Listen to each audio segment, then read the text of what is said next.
Hello, I am Nick Williams. So what's the big idea behind being a spiritual pro?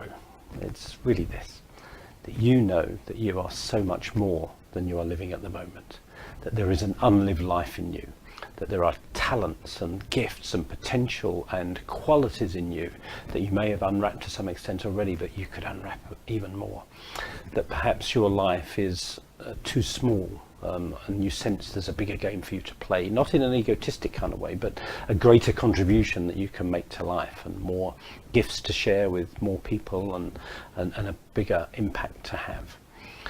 And it sounds like that should be easy, because in a way that's naturally how we should be in the world. We should simply be ourselves and sharing our gifts and be in the flow of our life, but most of us have not been brought up to live that way. So the idea is that to do that fully, the one thing you're going to need to face over and over again is, quite simply, your fear. So being a spiritual pro is having the courage to keep facing the sense of limitation, the sense of fear, the question marks, the doubts, the lack of self-confidence, the vulnerability that you're likely to feel as you step up and play a bigger game in your life and in the world.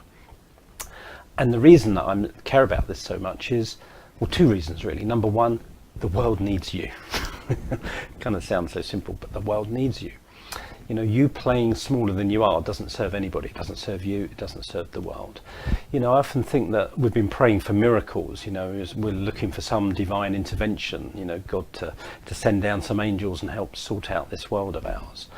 And I think what I've really come to realize over the last few years is, you know, God was listening. And the answer to our prayers is us. He sent us. And the first time I heard that, I kind of went, oh shit, we're in trouble then, aren't we? You know, if I'm the answer to everybody else's prayers, or we're the answer to each other's prayers, then we're doomed. You know, if I'm the one we've been waiting for, then we don't stand a chance. But I've realized more and more over the years that that is true.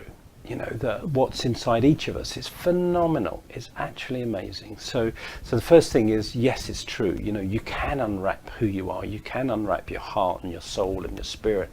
You can become more of the real you and share yourself with the world. And that's going to make you happy. That's going to make you feel fulfilled. And you know that you're going to be doing what you're on earth to do. And secondly, the kind of shadow side of it is when we have an unlived life, when we have a talent and abilities and potential and we don't express them, I don't think they kind of punish us, but somehow they turn against us because they want to get our attention. They want to be expressed. So somehow they kind of turn poisonous inside us. So I think our unlived life is always trying to get our attention, and it gets our attention by us not feeling very happy sometimes, us feeling frustrated or even depressed. I think our unlived life tries to get our attention by illness, by problems, by frustrations, by events in our world that are really designed as wake-up calls to say, hey, there's more to you. The life you're living isn't the whole life that you could be living. So I think our unlived life wants to be expressed, and secondly, it's always trying to get our attention in order to be expressed if we're not expressing it.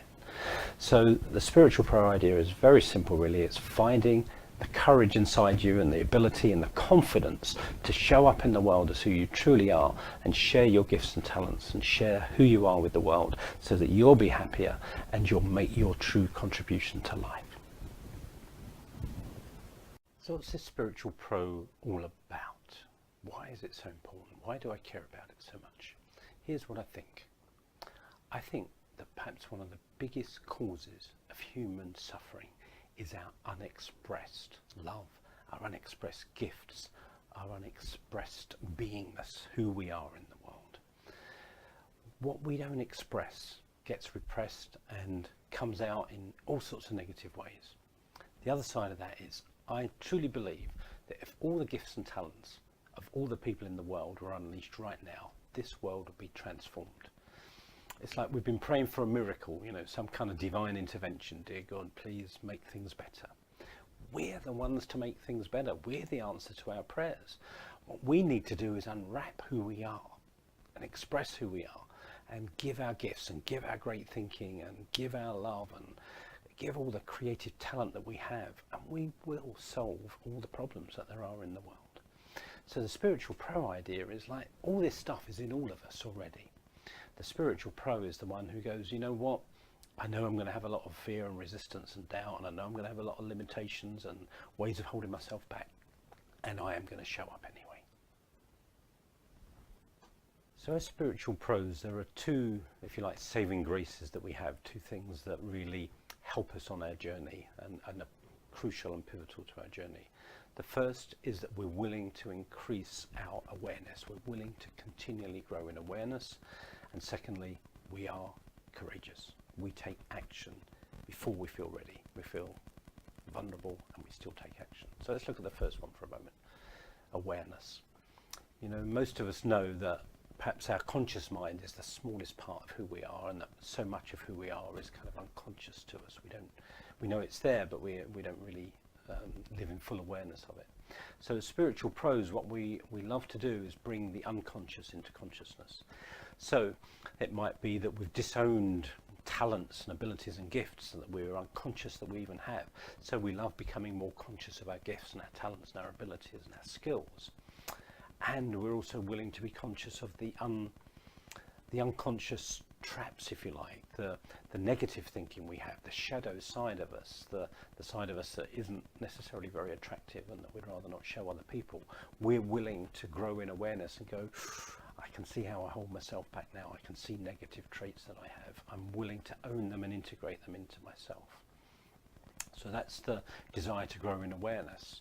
And the second saving grace is simply courage. You know, one of the ways I like to express it is, as spiritual pros, we show up with our vulnerability. We show up before we feel ready. There's a lovely expression that I use a lot, which is our soul is always ready to do what our ego is always getting ready to do. So there's a part of us that's really willing and ready. That's what the spiritual pro in us operates from, our soul, if you like. And our ego is never going to be ready. It's always going to come up with new excuses, new stories, new distractions, new ways of scaring ourselves. And the pro, because they've grown in enough awareness, goes, you know what, I'm probably never going to feel ready. I feel ready as I show up. So often we're called to show up and we do stuff and we feel sometimes very scared, even terrified to do it. But as we do it, we grow in confidence.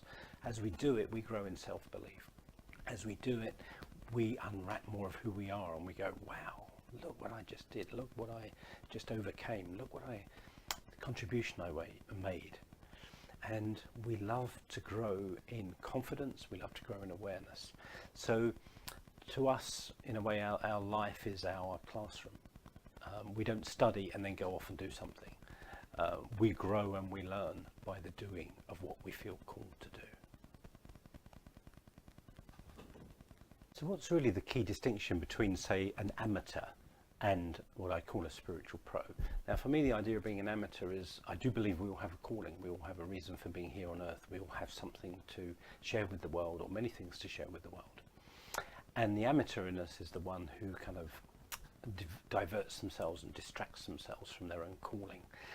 We go off in tangents, we go off in different directions. I spent the first half of my life doing that to a large extent.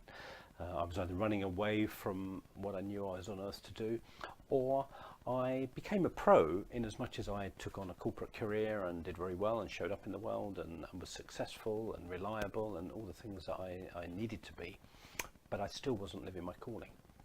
To me, I turned spiritual pro when I actually left my corporate job to start my own business and follow my own sense of calling and to follow that inner voice.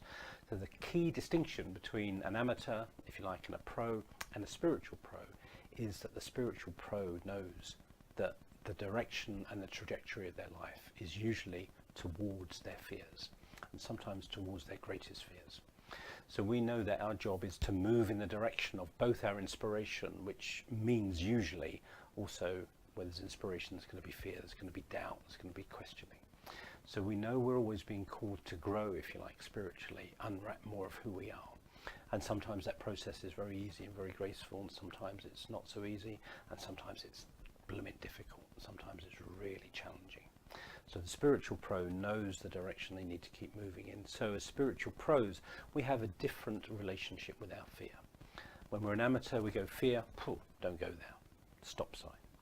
When we are a spiritual pro, we go, fear, that's probably where I need to go next. So let me gather my courage So the key distinction perhaps between the amateur and the pro and the spiritual pro is really, it's quite simple on one level. The spiritual pro is somebody who's willing to access more and more of their own courage in order to show up in the world and share who they are and what they've